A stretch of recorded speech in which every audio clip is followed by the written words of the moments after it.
আল্লাহর কোরআনের সবচেয়ে দামি আয়াত, the greatest verse in the কোরআন।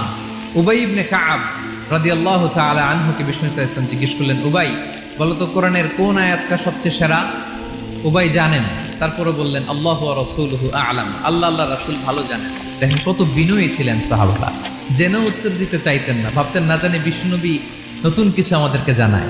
বিষ্ণুনবী আবার বললেন, তুমি কি জানো কোরআনের সবচেয়ে শ্রেষ্ঠ আয়াত কোনটা? এবার উবাই ভাবলেন এবার আমি উত্তরটা দিয়েই দিই। তিনি বললেন আয়াতুল কুরসি, আল্লাহু লা ইলাহা ইল্লা হুয়াল হাইয়ুল কাইয়ুম, এটা শ্রেষ্ঠ আয়াত। বিষ্ণুনবী খুশি হয়ে উবাই ইবনে কাবের বুকে একটা চাপড় মারলেন, এরকম আদরের চাপড় দিয়ে বললেন, লিয়াহনিকাল ইলমু ইয়া আবুল মুনজির, হে আবুল মুনজির, জ্ঞান এবং প্রজ্ঞা তোমার জন্য মোবারক হোক, তুমি ঠিক বলেছো। সুবহানাল্লাহ পড়া।